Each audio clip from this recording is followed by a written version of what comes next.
السلام علیکم viewers, welcome to my channel InfoMind. Viewers, آج کی ویڈیو میں بات کروں گا پاکستان اور سعودی عرب کے موجودہ تعلقات کے بارے میں۔ جیسا کہ آپ کو پتہ ہے کہ دونوں ملکوں کے تعلقات پچھلے چند روز سے کافی وہ کشیدہ ہو گئے ہیں، سنگین ہو گئے ہیں۔ ان کے بارے میں ڈیٹیل سے بات کریں گے کہ یہ سلسلہ کہاں سے شروع ہوا، اس کے پیچھے کون کون لوگ تھے، اور وہ اس کے نتائج کیا ہو سکتے ہیں۔ ویورز، اگر بات کی جائے پاکستان اور سعودیہ کے تعلقات کی، تو یہ آج کے یا کل کے نہیں، یہ بہت پرانے تعلقات ہیں، اور پاکستان کے قیام سے لے کر آج تک پاکستان اور سعودیہ کے بہت دوستانہ اور بہت فرینڈلی تعلقات رہے ہیں، اور دونوں ملکوں نے ایک دوسرے کو بہت سپورٹ کیا ہے، ملٹری وائز بھی اور اکانومیکلی وائز بھی، معاشی طور پہ بھی۔ پاکستان کو جب بھی مشکل ہوئی، پیسوں کی ضرورت ہوئی، پاکستان کی اکانومی جب بھی پرابلم میں ہوئی، تو سعودیہ نے پاکستان کی ہمیشہ ہیلپ کی ہے۔ ویورز، یہ سلسلہ شروع ہوتا ہے بیسیکلی 5 اگست 2020 کو، جب پاکستانی فارن منسٹر شاہ محمود قریشی انہوں نے ایک پریس کانفرنس میں یہ بیان دیا کہ سعودی عرب کو وہ کشمیر کے ایشو پر سٹینڈ لینا چاہیے، اور ایک OIC کی میٹنگ طلب کرنی چاہیے، جس میں سارے مسلم برادر ممالک وہ اکٹھے ہوں اور ایک ریزولوشن پاس کریں، اور کشمیر کے لیے وہ سٹینڈ لیا جائے۔ انہوں نے مزید کہا کہ اگر وہ ہم یہ مسئلہ حل کر لیں گے سعودی عرب کے ساتھ، اگر سعودی عرب ساتھ نہیں دے گا، تو پھر ہم کو علیحدہ تنظیم بنا کے، جس میں برادر ممالک، باقی جو مسلم ممالک، ان کو اکٹھا کر کے وہ کوئی ریزولوشن پاس کروا لیں گے۔ تو اس بیان سے وہ کافی سعودی عرب کو وہ پرابلم ہوا کہ پاکستان اتنا اگریسو کیسے ہوگا، کیونکہ پاکستان کے قیام سے لے کر اب تک کبھی کسی گورنمنٹ نے یا کسی ہائی لیول اسٹیٹ آفیشل نے پاکستان کی طرف سے اتنا اگریسولی بیان نہیں دیا ہے۔ بیسیکلی انڈیا نے وہ کشمیر میں پچھلے 1 سال سے 5 اگست کو وہ دفعہ 370 نافذ کی تھی، جس کے نتیجے میں ٹوٹل کرفیو تھا انڈیا میں، اور وہ بالکل آزادی وہ ختم کر دی گئی تھی، ان کو بالکل نظر بند کر دیا گیا تھا، کسی قسم کی کوئی بھی ان کو ڈیلی لائف کی جو سہولیات ہیں ان تک ایکسیس وہ پاسبل نہیں تھی، اور 5 اگست 2020 کو اس کا پورا 1 سال ہو گیا۔ اب پاکستان کا اس میں کردار یہ ہے کہ پاکستان پچھلے 1 سال سے سعودی عرب سے رابطے میں تھا کہ وہ وہ کوئی OIC کی میٹنگ بلائیں، تاکہ وہ کشمیر کے لیے سٹینڈ لیا جا سکے۔ لیکن ویورز، بات یہ ہے کہ بیسیکلی سعودیہ ریلیکٹنٹ تھا، اور اس کی وجہ واضح ہے، کیونکہ سعودیہ کے انڈیا کے ساتھ بہت بڑی ٹریڈ ہے۔ کہا یہ جاتا ہے کہ انڈیا آلموسٹ اپنا 20 to 25% جو آئل کنزمپشن ہے وہ سعودیہ سے پرچیز کرتا ہے۔ اس کے علاوہ سعودی عرب کی ڈائریکٹ انویسٹمنٹ بھی ہے ریفائنریز کی صورت میں انڈیا میں، اور ان کا ویسے بھی بہت زیادہ وہ ٹریڈ ہے دوسرے شعبوں میں۔ تو انڈیا اس لیے وہ اس چیز کو اوائڈ کر رہا تھا، لیکن اب پاکستان نے دیکھا کہ جب سعودی عرب سے رسپانس نہیں آ رہا، تو پھر وہ کچھ سٹینڈ لیا جائے، جس کے بعد یہ ساری صورتحال پیدا ہوئی ہے۔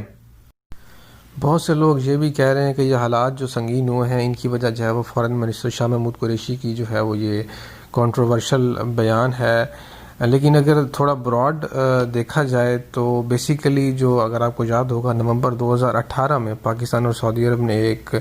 معاہدہ سائن کیا تھا، جس میں پاکستان کو $3 بلین کیش میں دیے جانے تھے، اور $3.2 بلین کے وہ پاکستان نے آئل لینا تھا ڈیفرڈ پیمنٹ پہ سعودیہ سے۔ تو یہ معاہدہ وہ پچھلے 2 مہینے سے وہ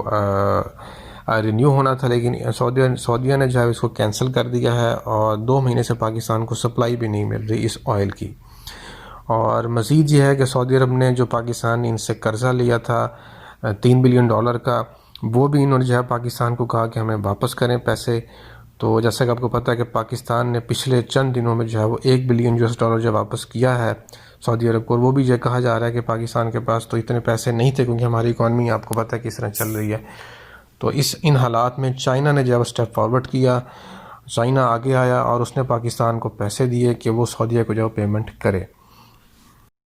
اب سعودی عرب کا یہ موقف ہے کہ وہ یہ چاہتے ہیں کہ پاکستان پہلے جو پیسے وہ لے چکے ہیں وہ واپس کریں، تو اس کے بعد یہ ہمارا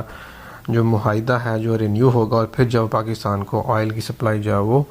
ریزیوم کی جائے گی۔ ویورز، اگر بات کی جائے اس بیان کی کہ شاہ محمود قریشی نے جو بیان دیا اس کے پیچھے کون ہے، تو کہا یہ جا رہا ہے کہ اس کے پیچھے اسٹیبلشمنٹ ہے، پاکستانی اسٹیبلشمنٹ نے وہ یہ بیان دلوایا ہے شاہ محمود قریشی سے، اور ابھی جب حالات تھوڑے سنگین ہو گئے ہیں، لیکن چونکہ پاکستان سعودی کے جو تعلقات ہیں وہ بہت پرانے ہیں اور اس طرح کے چھوٹے موٹے ایشوز پہ جو ہے وہ تعلقات خراب ہوتے رہتے ہیں، لیکن پاکستان نے اس معاملے میں بھی جو ہے وہ اسٹیپ فارورڈ کیا ہے اور سعودی حکومت سے رابطہ کیا ہے کہ وہ جو ہے وہ ہائی لیول کی ملاقات کرنا چاہتے ہیں جس میں یہ ایشوز ڈسکس ہوں گے اور انشاءاللہ جو ہے حالات کو بہتر کیا جائے گا، جس پر سعودی حکام نے یہ کہا ہے کہ وہ جو ہے وہ ایک کنڈیشن پہ جو ہے وہ یہ میٹنگ جو ہے وہ ارینج ہوگی، اگر جو ہے وہ Pakistan Shah Mahmood Qureshi foreign minister of Pakistan سے جو ہے وہ استعفیٰ لے لے، یعنی کہ وہ مستعفی ہو جائیں، اپنی سیٹ سے اتر جائیں، اس کے بعد ہی جو ہے وہ یہ ملاقات پاسبل ہے۔ پچھلے ایک دو روز میں جو ہے وہ اس پاکستان میں جو سعودیہ کے سفیر ہیں ان کی بھی ملاقات ہوئی ہے پاکستانی آرمی چیف قمر جاوید باجوہ سے، اور سننے میں یہی آ رہا تھا کہ اس میں یہی معاملات ڈسکس ہوئے ہیں، اور یہ بھی سننے میں آیا کہ پاکستان کی طرف سے قمر جاوید باجوہ صاحب بھی جو ہے وہ ہائی لیول کا وزٹ کریں گے سعودی عرب کا، لیکن چونکہ انہوں نے کنڈیشن لگا دی ہے اس پہ کہ پہلے جو ہے وہ شاہ محمود قریشی سے استعفیٰ لیں، تو اس کے بعد ہی جو ہے وہ میٹنگ ہو سکتی ہے، اس کے بعد ہی ملاقات ہوگی۔ ویورز اگر دیکھا جائے تو یہ معاملہ بیسیکلی سعودی عرب کو آبجیکشن شاہ محمود قریشی کے اس بیان پہ نہیں ہے، کیونکہ یہی کہا جا رہا ہے کہ یہ آئل کی جو سپلائی ہے وہ 2 مہینے پہلے بند ہو جانا اور پھر پیسے پاکستان سے طلب کرنا سعودیہ کا، اس کے پیچھے کچھ اور ہی گیم ہے۔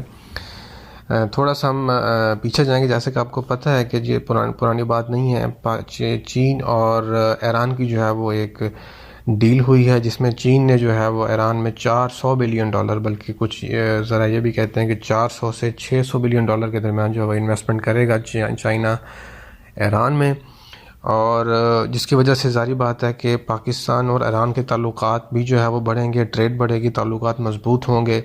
اور سی پیک کا جو ہے وہ مزید ایکسٹینڈ ہوگا ایران میں بھی اور افغانستان میں بھی، تو پورا یہ جو ہے ایک نیٹ ورک بن جائے گا۔ تو اگر اس کانٹیکسٹ میں دیکھا جائے تو بظاہر یہ لگتا ہے کہ سعودیہ کو شاید آبجیکشن ہے پاکستان کے تعلقات کہ پاکستان اور قریب آ رہا ہے ایران کے تھرو سی پیک یا تھرو چائنا، کیونکہ سعودیہ جو ہے وہ بیسیکلی ایران کو اپنا دشمن ملک ہی کنسیڈر کرتے ہیں، اور وہ یہ نہیں چاہتے کہ پاکستان جن کو وہ ہر مشکل وقت میں جو ہے وہ ہیلپ آؤٹ کرتے ہیں اور وہ جو ہے وہ ہمارے دشمن ملک کے قریب جائیں۔ تو بظاہر یہی وجہ نظر آتی ہے کہ انہوں نے جو ہے وہ شاہ محمود قریشی کے اس بیان کو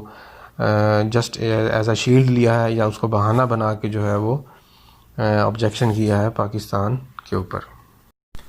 سعودی عرب اس سے پہلے بھی جب پاکستان کو ڈکٹیٹ کر چکا ہے، آپ کو یاد ہوگا جب کچھ عرصہ پہلے ملیشیا سمٹ ہوا تھا جس میں کافی اسلامی ممالک جو ہے وہ شریک تھے، اور پاکستان کو بھی اسپیشلی انوائٹ کیا گیا تھا ملیشین پریزیڈنٹ مہاتیر محمد نے اس سمٹ میں شریک ہونے کے لیے، لیکن جو ہے وہ سعودی عرب نے بیچ میں مداخلت کی اور پاکستان کو جو ہے وہ منع کیا کہ وہ اس میں شریک نہ ہوں۔ تو بہرحال پاکستان نے وہاں ان کی بات مانی، اور لاسٹ ٹائم جب آپ کو یاد ہوگا سعودی ولی عہد محمد بن سلمان نے جب پاکستان کو آفیشیل وزٹ کیا اور ان کی عمران خان سے ملاقات ہوئی، تو عمران خان نے اسپیشلی اوورسیز پاکستانی جو سعودیہ میں ہیں جن کی تعداد تقریباً 26 لاکھ کے لگ بھگ ہے، 2.6 ملین، ان کے لیے ریکویسٹ کی تھی کہ ان کا خاص خیال رکھا جائے، ان کے لیے آسانیاں پیدا کی جائیں۔ تو سعودی ولی عہد نے یہ کہا تھا کہ میں سعودی عرب میں پاکستانیوں کے لیے ان کا سفیر ہوں، لیکن ان تمام حالات میں ایسا کچھ نظر نہیں آ رہا، کیونکہ جو سعودی گورنمنٹ ہے انہوں نے یہ انڈیکیٹرز دیے ہیں کہ اگر حالات خراب ہوتے ہیں تو پاکستانی 26 لاکھ پاکستانی جو یہاں کام کرتے ہیں سعودیہ میں، ان کی جابز جو ہیں وہ خطرے میں ہیں اور ان کو جو ہے وہ نکالا جا سکتا ہے۔ یہاں پہ ایک اور چیز کلیئر کرتا چلوں کہ چائنا کا بھی ڈائریکٹلی یا انڈائریکٹلی رول ہے اس پورے جو حالات خراب ہوئے ہیں پاکستان اور سعودی عرب کے، کیونکہ سعودی عرب سے تیل کا سب سے بڑا پرچیزر اس ٹائم جو ہے وہ چائنا ہے، اور جیسے اس نے یہ چائنا نے ڈیل سائن کی ہے ایران کے ساتھ 400 سے 600 بلین ڈالرز کی، تو اس کے بعد اس ڈیل میں یہ بھی شامل ہے کہ چائنا جو ہے وہ اگلے 25 سال، کیونکہ یہ ڈیل بیسیکلی 25 سال کے لیے ہے، تو اگلے 25 سال میں جو جتنی بھی ضرورت ہے چائنا کی آئل کی وہ ایران سے لے گا۔ اور اس پورے کانٹیکسٹ میں ایران جو ہے وہ ایران نے بھی یہ کلیئرلی کہہ دیا، ان کے جو سپریم لیڈر ہیں آیت اللہ خامنئی، کہ وہ جو ہے وہ اپنا نیوکلیر پروگرام جو ہے وہ ایکسپینڈ کریں گے اور وہ کسی کی جو ہے وہ ڈکٹیشن نہیں لیں گے، اسپیشلی انہوں نے امریکنز کا بھی ذکر کیا ہے اور اپنے ایٹمی پروگرام کو جو ہے وہ پائے تکمیل تک پہنچائیں گے۔ ویورز، ان پورے حالات میں ہم یہ دعا کرتے ہیں کہ پاکستان اور سعودیہ کے حالات جو ہے وہ نارملائز ہو جائیں، کیونکہ آف کورس یہاں پہ لاکھوں پاکستانی جو ہے وہ ان کا روزگار وابستہ ہے، اور ہم نہیں چاہتے کہ ان کی جو ہے وہ حالات خراب ہوں۔ اور پاکستان سعودیہ کے بھی بہت جو ہے وہ ریلیجیس قسم کے بھی حالات ہیں، کیونکہ آف کورس جہاں پہ حرم پاک ہے، مسجد نبوی ہے، تو وہ ہمارے لیے بڑے محترم ہیں، بڑے مقدس مقامات ہیں، اور ان کے توسط سے جو ہے وہ ہماری کافی روحانی عقیدت بھی ہے سعودی عرب سے۔ تو دعا گو ہیں کہ اللہ پاک پاکستان اور سعودیہ کے حالات کو جو ہے وہ جلد از جلد جو ہے وہ بہتر کر دے۔